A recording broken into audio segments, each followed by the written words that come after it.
Hi, everyone. Welcome to another episode of our biweekly webinar. I'm Dr. Fasanya. I'm a physician, a real estate investor, and CEO of Dr. Breathe Easy Capital. So my journey started in medicine, like many of you here. But along the way, I realized that financial freedom is just as critical as career success, especially for high-income earners, professionals like us, like physicians. In 2012, when I was a resident, I started investing in real estate, started as a limited partner, and later acquired my first multifamily property with my wife in 2019. And since then, I've got mentorship, started my own syndication company, and now we manage over 184 million in assets and 1,500 multifamily under management currently. We also do self-storage, multifamily, self-storages, oil and gas, and some real estate. We also been focusing a little bit more on business acquisition. We have acquired multiple businesses also in the past 5 years, but we want to go more into it this year. And we're not the only one that's thinking so. Ben Chigozie, who came last, that gave us the webinar last time. So we have many people thinking of that as a faster path, a little bit more risky, but faster. So our mission is simple, is to help physicians and professionals like you achieve true financial freedom through smart and strategic investment. So in this webinar, we're going to share our insights, and we're also bringing Ben, who George is going to introduce later, to share insights, strategies, and lessons that has transformed this financial journey, especially with a little bit of angle onto the business side of it. Thanks, George. I'm Dr. George Ozoude. I'm an orthopedic surgeon here in Houston, Texas, specializing in sports medicine. I'm also the founder of Time Health Capital.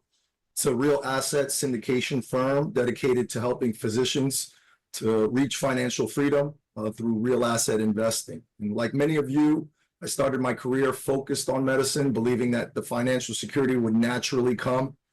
However, after a decade over a decade in the corporate medical side, I saw firsthand the increasing challenges facing not only physicians, but high income earners and professionals. So declining reimbursements, loss of autonomy, and pressures of an ever-changing healthcare system. So I realized relying solely on my income wasn't sustainable, and that true financial stability required diversified income streams. So I started in 2016 investing in multiple asset classes, including venture capital, multifamily, and then I've gone on to also invest in agricultural and oil and gas and medical office buildings as well. And so now it's the time to start to look to even diversify more, even into private business acquisitions. And so I'm really excited about the topic tonight. There's a huge wave of baby boomers retiring, and this presents a huge wealth transfer opportunity. And this is our second time talking about this year. That's how much serious we're taking it. And that is, I'm really delighted to introduce our guest speaker tonight.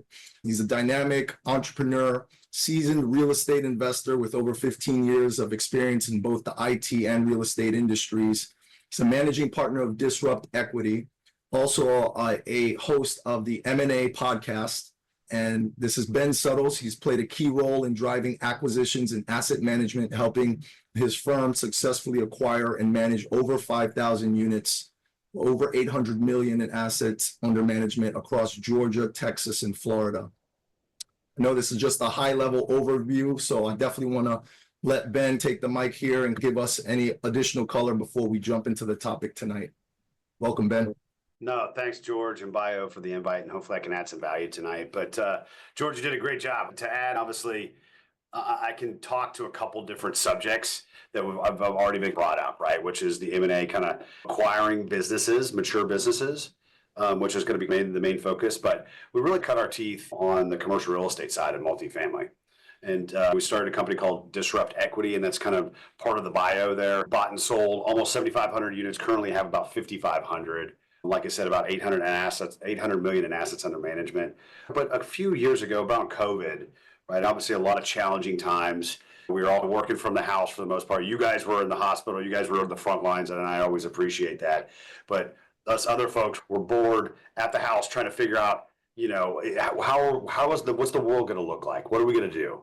Real estate was really slow. We weren't quite sure what real estate was going to do. It ended up ripping and roaring back the other way the next year. But at that time, there's a lot of unknowns. And so me and my business partner at Disrupt Equity, a gentleman named Ferris Musa, started talking about the M&A space, right? And when I mean M&A, it's buying and potentially merging existing businesses, cash flowing businesses in different industries. And we can talk about some of the ones that we like, and setting up a sister company to Disrupt Equity, which we ultimately did, called Equity Launchpad, and going out and doing this strategy as an investment vehicle. And that kind of started percolating in 2020. And then you fast forward, we brought on a partner that kind of is the CEO of Equity Launchpad, a gentleman named Casey Minshew in 2022, a gentleman that I'd known from commercial real estate for quite some time. And then he got into the private equity space. And we've been ripping and roaring ever since. We've since acquired one company. We're in the process of acquiring another one right now. And there's just a lot of opportunity because, as George had mentioned, it's a numbers game. At the end of the day, there's a lot of baby boomers each week, each day that are retiring. A lot of them started companies. Some of these companies are amazing companies that are making a lot of money. And guess what? Their sons, their daughters, they don't have anybody that they can sit or step in and actually run the company for them. Those people have since started their own career. They're not interested in being in the blue collar or one of these different spaces. They're doing their own thing. So these folks don't have an exit strategy. So here comes the opportunity, right? And so if you really think about it, if they don't have anybody to sell to, anybody that's willing to come up with an offer and try to structure creatively a deal, they're going to listen to. Now, there has to be some teeth to it. There has to be structure with senior loan and some equity and some other stuff that has to come as part of any kind of transaction. But you can get very creative in this space. It's unlike commercial real estate where it's very straightforward and vanilla, where you're going to come in with a 70% loan, you're putting 30% equity, and that's usually how all of those deals get done. These deals can be done creatively across 1,000 different ways. And so we started seeing the writing was on the wall, that there was a blue ocean opportunity here. And a lot of the big guys had already been playing. This M&A is not a new concept, but at the lower level where we're playing, right? So it's typically, call it the 5 to 25 million enterprise value level. It's too big for the guy that wants to step out and buy his own company on his own, but it's too small for the big guys. And so you're in this middle market tier of the market, and it provides a lot of opportunity. And there happens to be a lot of businesses in that part of the market space. And we're continuing to build that company up. And I love to just talk about businesses. And ultimately, if you really think about what we've done at Disrupt Equity, we're really just entrepreneurs. So it wasn't like a big concept for us to go out and acquire a company and figure out ways to make it better, right? From sales to marketing to implementing the back office that we have here. Across all of our different organizations, we have roughly 400 employees, right? So we can leverage HR. We can leverage in-house legal counsel, IT. We have a full-blown marketing department. We can augment almost like a franchisor model and slot these people into a new acquisition and immediately day one affect change. And so it was exciting because it was like, wow, we've uncovered maybe an opportunity here. And so I'd love to talk about that tonight and any questions that people have about it. Yep.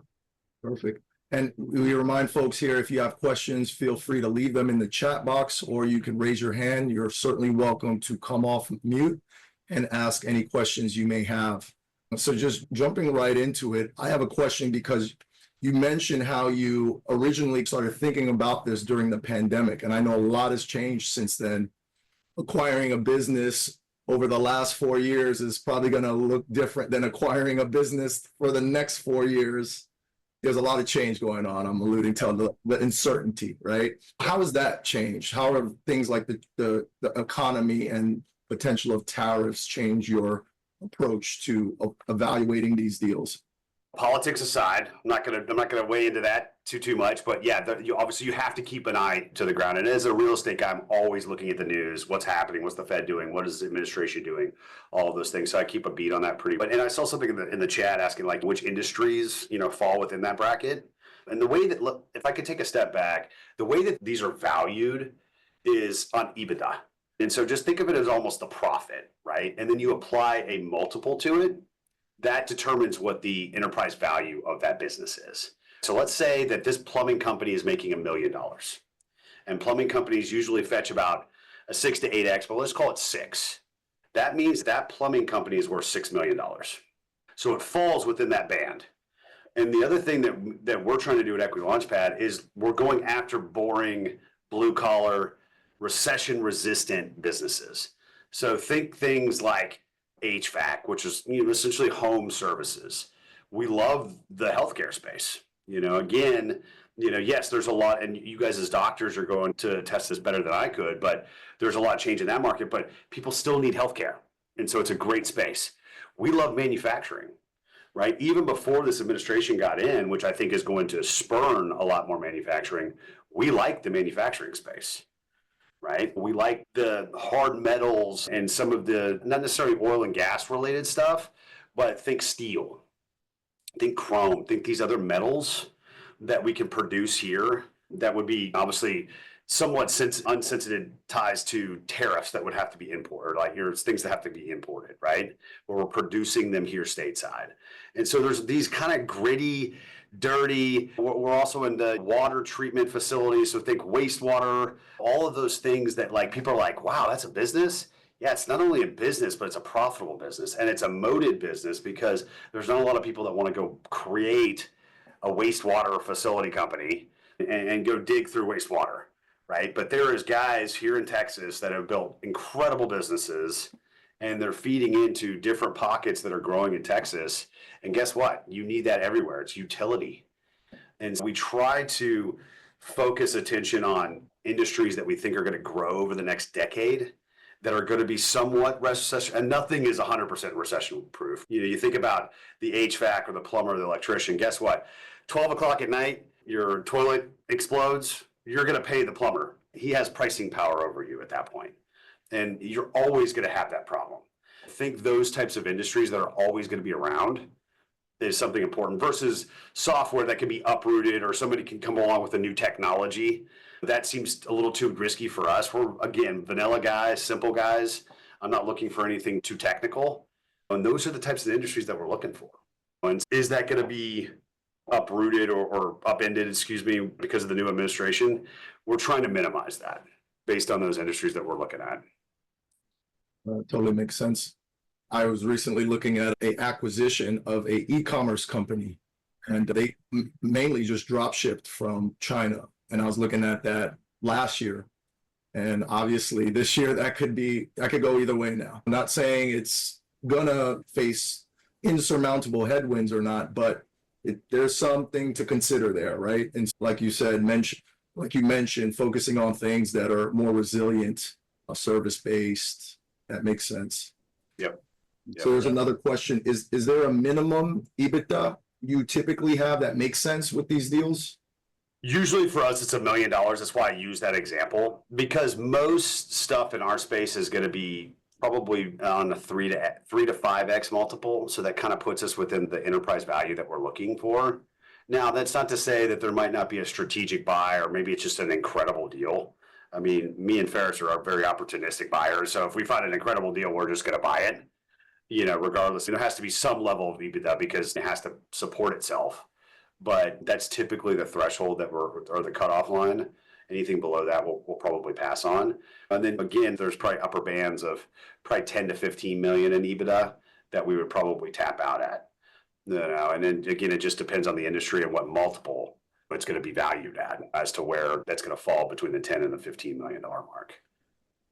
Yeah, that's like my take also. That was exactly the same thing. In my opinion, anything that doesn't make $1 million at this point, it's totally like waste of time. So you want that. And also, yes, there's a company, that you could acquire 100,000, but there's a path, like a straightforward path. And you can do that with your own money. You don't need to raise money for that. Something like that is possible. But if your goal is to replace your job, So I will take Yeah, and ultimately we're taking a play out of the private equity playbook. So we're not actively managing these companies. The way that we've structured the deal that we bought and the deal that we're going to be buying is we're retaining the current owner or the current GM to continue to manage that business. Now, if they want to have some kind of a retirement or phase out plan, that's fine, but it's going to be over the course of 3 to 5 years. Right. And they're going and we're going to both agree as to who that person is that's going to take over that role. And they're going to probably be some overlap for no less than a year where that tribal knowledge is pushed over to the new person. So we don't have any gaps in how things are getting operated at the business level. Because again, it goes to what you're saying, Bio, the things that are really small, you're going to be very intimately involved in that because you just can't support a lot of payroll, right? The thing's only making $100,000. Whereas if it's making $1 million, $2, $3, $4 million bucks, you can even hire on a GM, pay him $250,000, and that person is going to be there every single day running that business for you and is going to report to you. And the goal for us as a company is we want to probably buy 5 to 10 what we're going to call platform companies within various industries, and then potentially go and do M&A within those industries. So that's it. We're not looking to buy hundreds and hundreds of smaller businesses and do any of that other stuff. Because if you really start thinking about the amount of money that can be made just with 5 to 10 of those types of companies, it's incredible. And I come from the multifamily world. I still believe in it. It's still our bread and butter. That's how I met George and Bio. But, at the end of the day, that's a different investment play. If you guys are looking for cash flow, the businesses is what it's all about. You're going from 6 to 8% cash on cash to day one, you're making 15, 20% cash on cash. And it's paid out consistently. And I think that's an important distinction between the two asset classes. And one of the reasons why we were attracted to it, we were running the numbers, we're like, this can't be right. And then ultimately, if you start capping it out, you try to associate a cap with a multiple, you're buying like a 20 cap or a 25 cap in some cases with some of these businesses based on where you're buying them in comparison to how much cash flow they have. That would be an incredible commercial real estate deal if you could buy a 20 cap. And so at the end of the day, you start running the numbers, you're like, this is something that should be a part of everybody's portfolio. Even if you don't want to run the business, finding a platform company that's going out and doing this play is probably important as just a diversification play. I see John has a question. Come on, Mike. Yes, sir. Hey, Ben, I was actually in Chicago for your M&A event. And one of the things that was said in that kind of got my mind thinking was that in real estate, there is fixed rates, right? But in business, it's a little bit variable rates that, every quarter. So I'm not quite sure how that works. Does all businesses, so there is no fixed rate in businesses, all the rates have to be recalculated every quarter? Number two, my second question is, can you syndicate M&A deals? Okay. Great questions. I would say, let me start with the easy one. Yes, you absolutely can syndicate pretty much anything, right? As long as you abide by the SEC rules and guidelines that govern raising capital. But we syndicated. Now, we did the majority of the equity out of our own pocket because we were testing a thesis. But I think we had 7 investors that were all friends and family that did this first deal with us, and we syndicated that equity. So that is possible first. On commercial real estate, as well as on business acquisitions, everything's tied to an index. Most people get fixated on either the 10 or the 30-year treasury because that's usually what either your credit card or your home mortgage is tied to, right? And the way that banks work, let's just use the 10-year treasury, right? We're going to give you the 10-year treasury, plus they're going to put a spread on top of it. Then that's your all-in rate that you pay every month, right? Now they're going to fix it if it's your home, right? You're going to get a fixed rate, so it's never going to change, right? Now there's other loans that are still tied to an index. Let's call it SOFR, right? But it can be a variable rate, so it can fluctuate up and down. And so I think I remember that panel because what's happening with some SBA loans, and I saw something in the chat about SBA too, we'll get to this, is they're tied to prime plus something. So prime goes up, then your rate is going up. And so, I had a buddy, he locked in when he bought the business, this was 6 years ago, it was like 5 or 6%. It's now 12. So can your business support double the interest payment? So that's a little scary. That's SBA. Right now, there's private credit companies that are essentially kind of private lenders that will fix rates. There's ways to synthetically fix it through interest rate caps and some other stuff, but I know SBA doesn't allow interest rate caps. And that just essentially is a hedge and allows it to provide almost a more of a fixed rate. But that's something that you need to stress test. If anybody's looking to buy a business or you're looking to invest with an operator that's going to buy a business, you need to understand, have they stress tested the rate?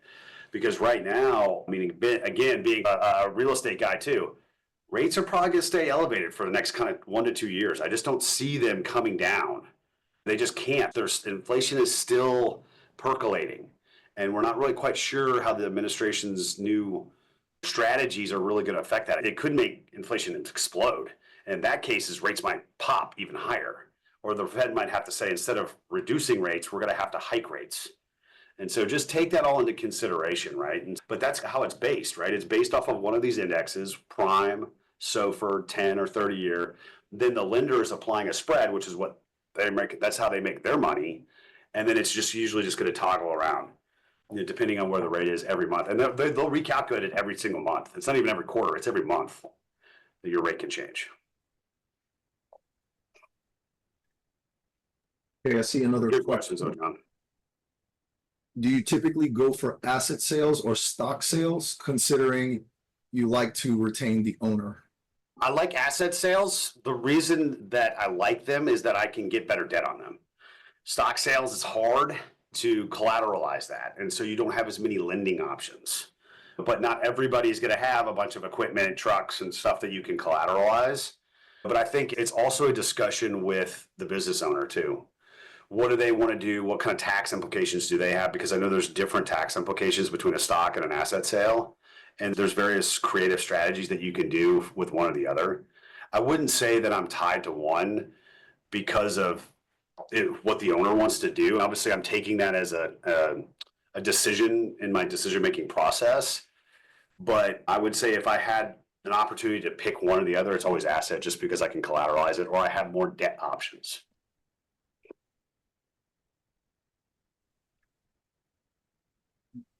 And then the SBA question, how are you leveraging the acquisition, SBA 7 or commercial? What DSR are you using? What percent equity are you putting up? Yeah, so ultimately the SBA has the best debt financing for business acquisitions out there, bar none.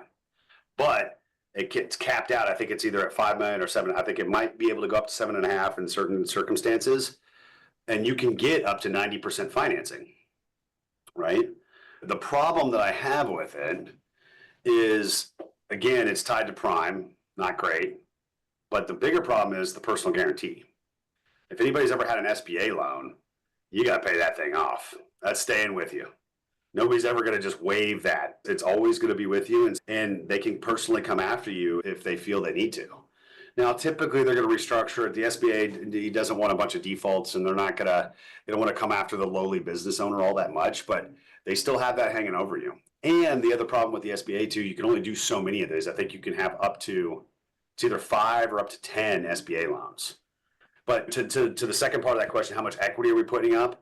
It really depends on the deal, but it's usually 20% is usually just a good rule of thumb, because I'm looking at working with kind of more bigger banks, and that's usually their minimum threshold. In some cases, it might be 30%. Again, it depends on the collateral that they can have. If they can get comfortable with the business model and the assets that it has, they might be saying, hey, just put up 20%. We feel comfortable there. But if it's on the latter side, or it's the other side of the spectrum, and they can't get as comfortable and there's not as many assets to collateralize, then they might say, you got to put up more equity. But typically as a firm, what we like to do is 20%.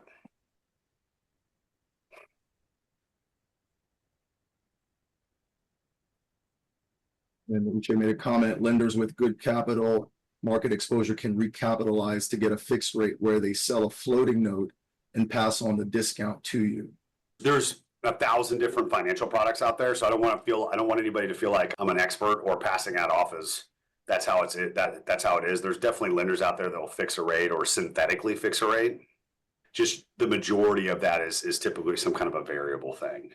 And you just have to be able to feel comfortable with that your business will support a potential spike in the rate that you're paying. And then from Wale, is the business used as collateral or do you need to guarantee the loan? The business itself, it's hard. It's like you can't, how do you, again, unless it has assets or it has IP that has a tangible value to it. Because if you really think about it from a lender's perspective, all things go belly up. We screw it up or the market screws it up, doesn't really matter. They lent us money. They want to try to they want to claw some of that back. How are they going to do that? They're going to try to fire sale those assets. And really the most tangible part of a business is its assets. And it's going to be equipment. It's going to be trucks. It's going to be devices or IP that it might have, right? And so those are really within the business is the most important, not necessarily like you got XYZ brand and it makes a ton of money. That's great. There's, we were looking at a construction company. I actually like construction, especially here in Texas. They're really hard to finance. And the reason is that most of that stuff's rented. They rent most of the equipment from somebody else. They don't have a lot of assets. It's project-based work. And so the lenders look like, it's really hard for me to claw back the money that I'd give you if things don't go according to plan. And so it's not necessarily the business that they're lending on, it's the business's assets that they're lending on. And your personal assets, depending on how you structure the loan, right? If you're personally guaranteeing it and you have a ton of assets that they can potentially get to, you can leverage that too. But then that comes with its own risk. But there's a lot of private credit. I think the one thing that we've learned as we've educated ourselves on the space is that there's a lot of private lenders out there in this space, and they'll get very creative. Now, you obviously need to have a legal counsel review all their documentation. There's obviously risks involved in that, but you've got just more and more lending opportunities that are options that you can choose from in this space. And you can structure it 1,000 different ways. And that's what I love about these deals. It's not like commercial real estate. It's something totally different. Yep, the business is what someone is willing to pay for it, and it's between the two of you. Yeah. So there's one question about, have you utilized a combination of seller financing plus bank financing? Yep. Yeah, very common. We absolutely did on our first deal. I mean, there's creative strategies across the board from seller financing to seller earnouts, so that an earnout is, I think most people, they might not know what seller financing is, but let me give an example, right? Let's say that we both agree, the seller and the buyer agree that the business is worth $5 million. But we can't go find a bank, or the banks all have high interest rates. It's going to kill the deal. So you can go back to the business owner and say, can you seller finance this? And then they act as the lender in that transaction. They can seller finance a portion of it. They can seller finance 100% of it. I've seen 100% seller financing on these deals. And so that's interesting too. I've also seen sellers roll in equity, right? So instead of taking some chips off the table, then maybe they were entitled to take $1 million. Instead of taking the full $1 million, they only take 500 and they roll the other 500 into the new deal. I've also seen earnouts, right? And the earnout is that you want your price, I want my terms, right? So the way that I've structured the deal in the past is, the guy I think he wanted 20 million. Excuse me, he wanted 19 and a half. I'm only gonna pay 17 and a half. How do I bridge that $2 million gap?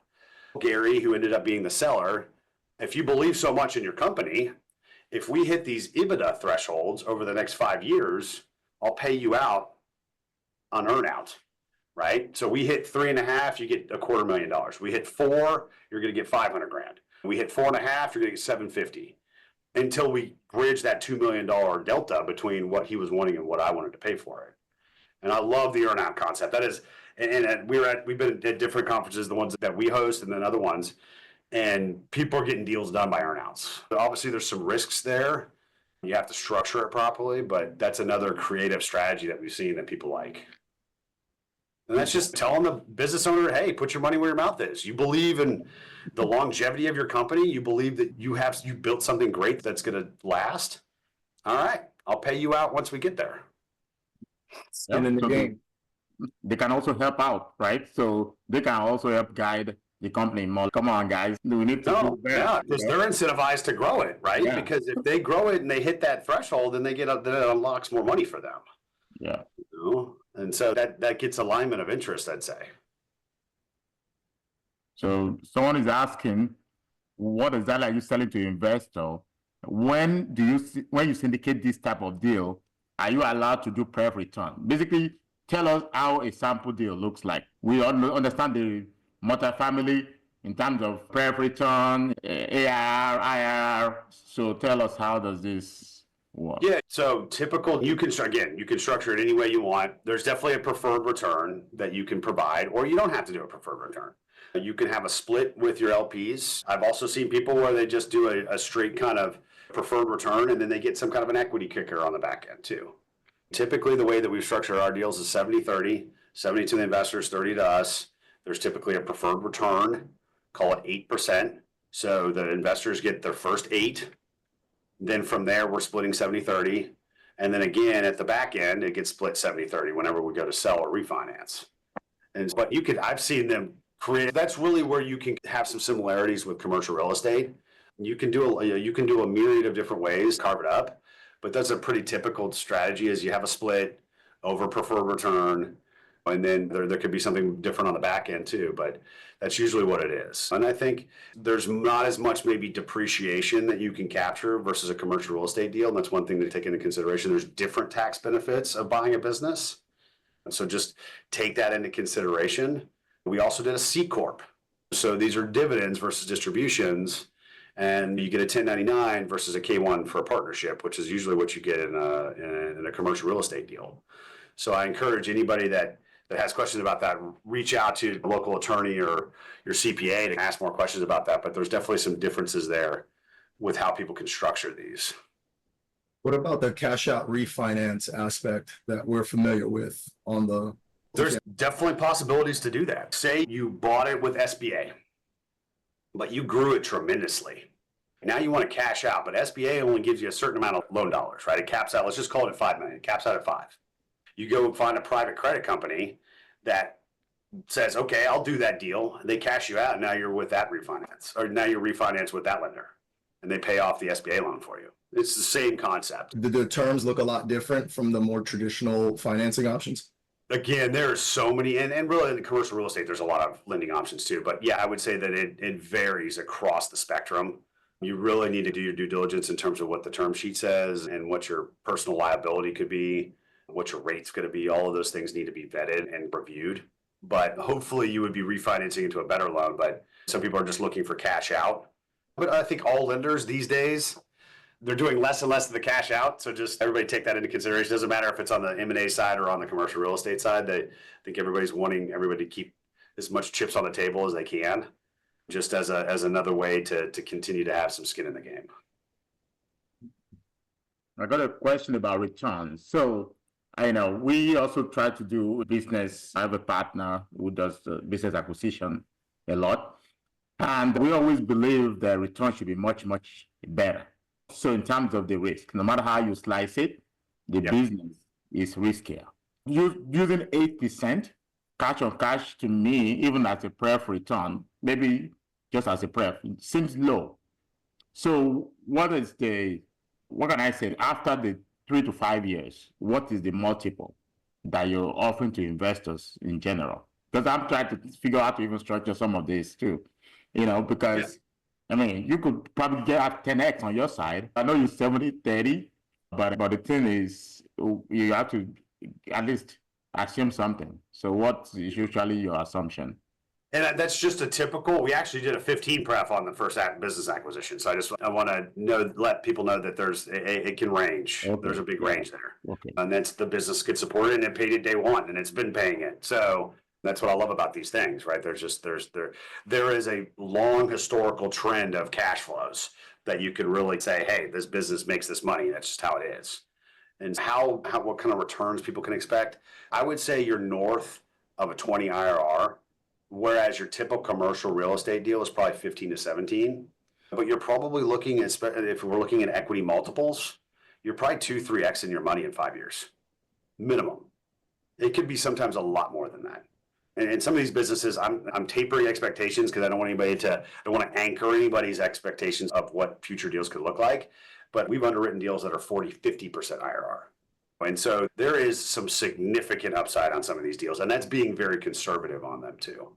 And so you can do the numbers. At that case, you're making a fair amount of money So just take that into consideration. But it's a lot of work, like you said, Bio. There's a risk reward that you have to take into consideration, right? The one reason why the returns might be a little bit less for commercial real estate, A, you get great tax benefits, but B, it's collateralized by land and an actual building, right? There's a real thing there. And say, for example, you buy a business and maybe they're leasing space, maybe they don't have a lot of assets. There's not a lot of things to fall back on if the business implodes. It's not like you can fire sale it and at least you get the building and the land out of it. And there is more risk, and people need to realize risk adjusted returns, because a 20% IRR commercial real estate deal might be a lot different than a 20% IRR business deal. And people need to be able to weigh those two things. But we're not looking at anything less than 20% IRR. That's like our bare minimum threshold. I'm probably going to move it up, to be honest, because That's fine. Yeah, I mean, you can get 30, And to be honest with you, the deal that we bought was north of 30. So I'm just saying, when you're thinking about it and underwriting deals, and if people are looking at deals, it shouldn't be anything less than that. Otherwise, the risk just doesn't outweigh, or the return doesn't outweigh the risk of the deal. Yeah, because for me, in my mind, if I can get in my real estate deal 2x, which is typical for us, I feel like doing a business of 2x is waste of time. But obviously, I would like to double that in my mind. But obviously, yes. And then your higher risk of fluctuation in business too, more where it's for sure, or high or low. But yeah, like you're right about the collateral. For example, I'm looking into some software business, advertising business, where they have physical company that they have contract with, which is valuable, but there's no real asset. But then also make the margin of the business very high, right? Yep. The software, you don't need to physically be at places to do it. But you're right, if you go belly up, then you really nothing. It's just there's not a lot that you just close up shop. There's nothing that you can even fire sale to recoup any of the investment in the company. And look, I used to be in IT, and so Ferris worked at Microsoft. We love software. I'm not saying I don't want anybody to take away that things that don't have assets are somehow a bad company. That's not what I mean. I'm more looking at it purely from what our strategy is and what you can get better financing on. Like, to give you guys an example, to try to go out and get financing on a software company, that's going to be immensely challenging outside of maybe getting it through the SBA, because there's just not a lot of lenders out there that will do that type of stuff. You have to come with a fair amount of equity, or you have to get them to seller finance it for you. It's just going to be very hard to get just a traditional lender to say, yeah, I'll give you 60 or 70% on that software company. But I love software. And I think as people some of the natural progression is VC too, right? And VC is really investing in startup companies. And that's one arm that me and Ferris would love to do, but we would never syndicate any of that money. And that would always be just our in-house capital that me and him have. 1 in 10, 1 in 20 survives. Yeah, that's going to be, it's hitting oil, right? And then I invest, I'm in Houston, I invest in oil and gas too, but an old oil and gas guy told me, he's like, man, assume that I'm gonna drill 20 holes and maybe we get lucky on one and it's gonna pay for the other 19 that sucked. And people just have to realize that too. That's how I look with software startups too. One's gonna hit and then some of the other ones aren't. So. Yes, Wale says, what's your typical hold period for these deals?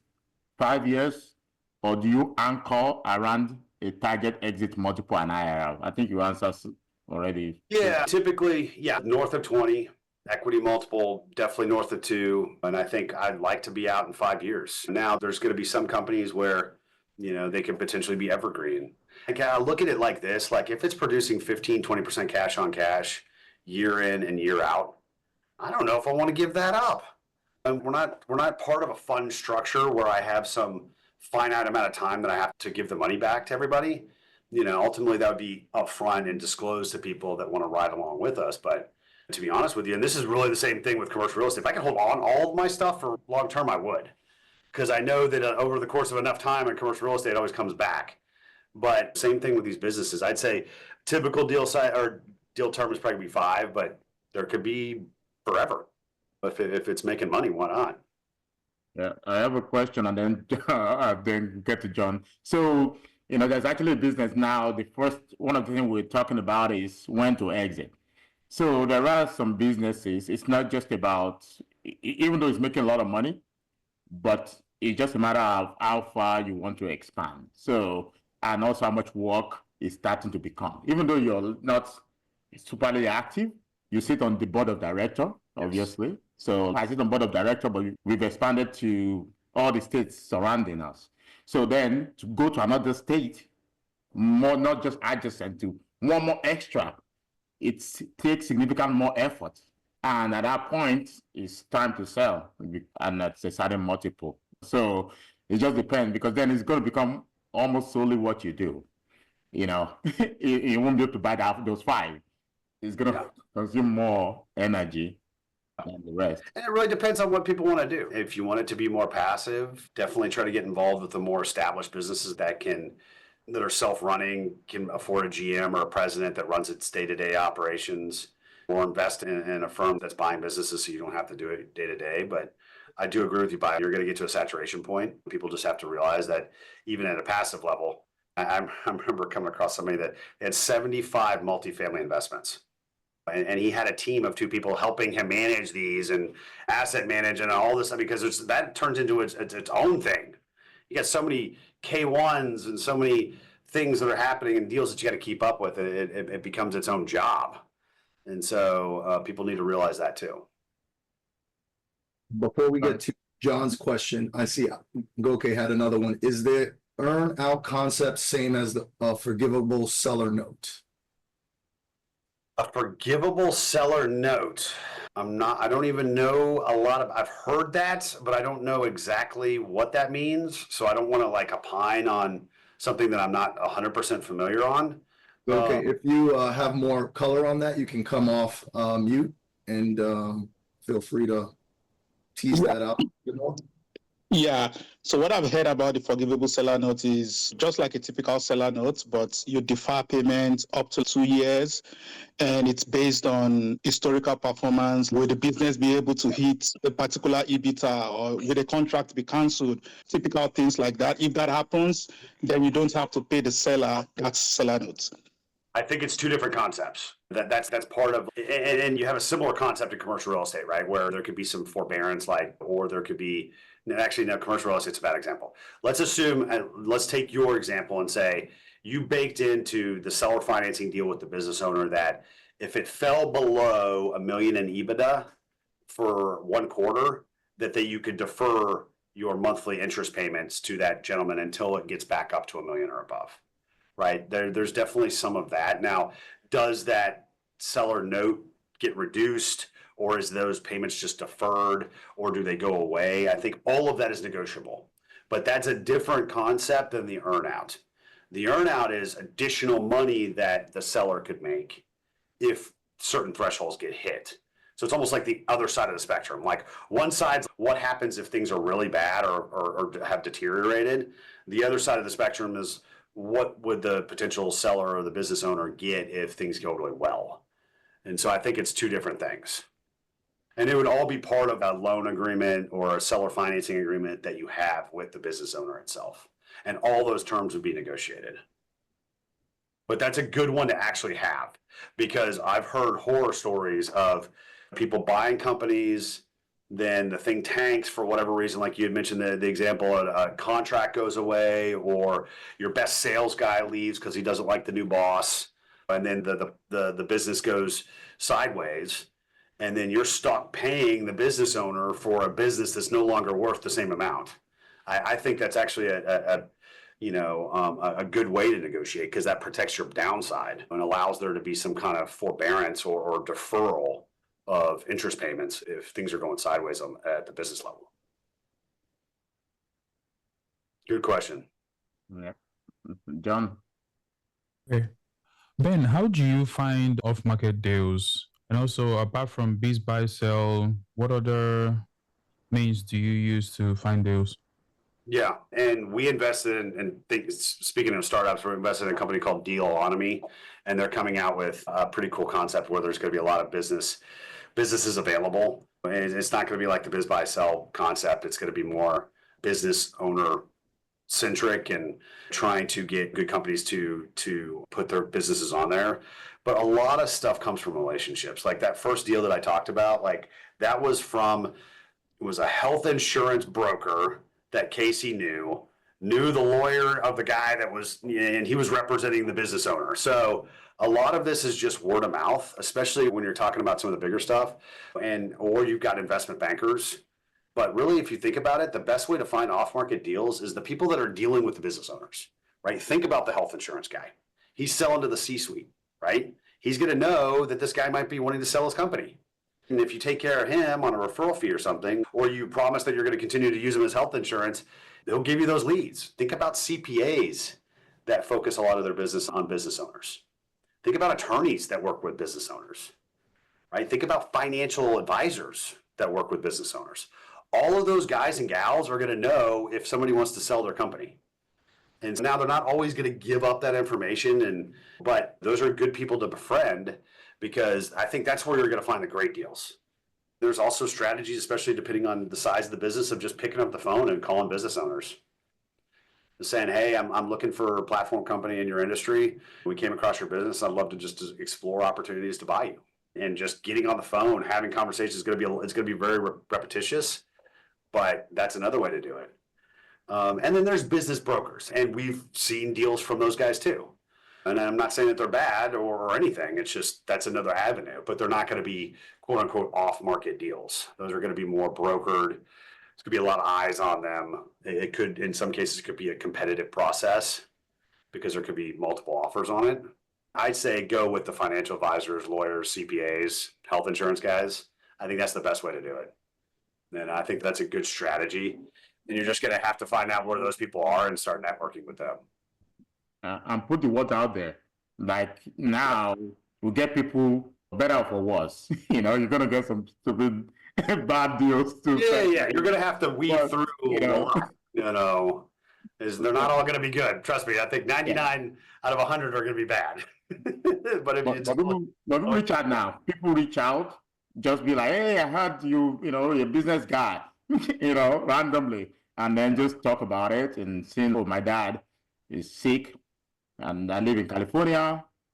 He's looking to sell this electrical company. That's how Richard got the last one. His son's supposed to take over the company. And then toward the end, they were fighting. And then they moved to California. And then they got back together, but he doesn't really want to handle electrical company. He's running some other more blue-collar job somewhere.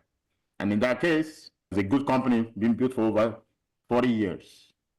Yep. Everybody knows about the company in town. It was a good acquisition. So you're going to put the word out there. Just treat them as commercial properties, right? Brokers. You're going to talk to them. They're going to start, first of all, teasing you out. Yep. But then you're going to have to close some deals and then show them, right? They're going to finally see that, okay, you can close the deals. Yeah. And they start saying you like good ones, like really good. Bottom of the real top tier ones. So I'm loving this so far. Nice, Steve. One question. In terms of buying a percentage, that's another strategy. Sometimes when you do that call, and some of them will be like, oh, I want to sell, 50%, or can we, partner instead and stuff. I know that would be difficult to syndicate. It's almost like a semi-exit for them. Yeah, no, I think that's, and you usually will have maybe like a younger guy and he's looking to take some chips off the table, but he wants to stay on and maybe grow with the company. A lot of the private equity guys will do a lot of those deals because they've got the capital to continue to go out and buy all the guys' competitors, which is what he wants to do while taking a couple million off the table. And that's not a bad strategy. In fact, we see that, I'd say I see that a lot more than even an outright sale, at least in the space that we're in. People are just wanting to structure, okay, let's just do some kind of not a full buyout, but like a partial buyout. And then we've had people like, hey, we're just looking for an equity partner. I want to 100% stay on. I still want to run the company. I just want somebody to allow me to go out and buy my competitors. And that's not probably as much interest to us, but there's people that will do those deals too. It's like acquisition capital. We're, again, more boring guys. We want to get in, get our arms wrapped around the business, then we can start looking at targeted roll-up opportunities within that space. But That's also a good way to keep alignment of interest too, right? If you think about it, they're still involved. They haven't taken all their chips off the table and they want to grow. So that's not a bad thing either. I think the one thing that people should take away from, you need an active seller, business owner that is still going to be involved post sale. The way that people think this happens is that you deliver the guy a bag of money and he's going to go right off, and that's how a lot of business owners think. They know you're going to get a bag of money, they're going to ride off in the sunset, and here's the keys. That's not how it works. In fact, those are the deals that have had a complete and total failure. You need to keep those people in for at least 1 to 5 years. You need to have a succession plan with a hand-picked person that you on your side have picked to help transition that old owner from kind of family owned to management led. And that how you have to manage that transition is going to determine your success. If you're very laissez-faire about it, let the guy start coming in late, not showing up, not doing anything, or stirring the pot and being toxic. Oh, this new guy doesn't know what he's doing. You're going to have problems real quick. So managing the dynamic of the old business owner and what he does and how he does it and what his plan is the most important part of this process. Because again, you're already buying a company that should be mature and is already cash flowing. So if all you did is just step in and did not do one dang thing, the thing should already be spitting off money. Your biggest risk outside of the market tanking is that guy starts stirring the pot and making your problems bigger. And so managing that dynamic is the most important part of this. There's a few more questions. I have a few things. One, asking about conferences, and I'm actually interested. I don't do a lot of conferences, but I would like to go to one business one. So do you have anyone you recommend apart from equity? Yeah, man, John went to the one that we had in Chicago. We're going to have another one coming up in May. M&ALaunchpad.com. Check that out. I think that's going to be the next one here in Houston.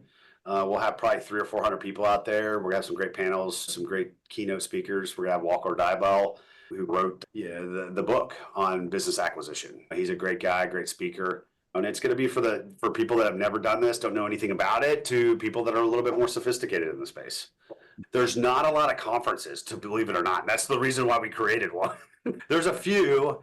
It just depends on what you're trying to accomplish, right? More an educational one for people that are maybe starting off. There's not a lot. It's not like real estate. It very much is an untapped market. And before everybody jump into it, just like multifamily.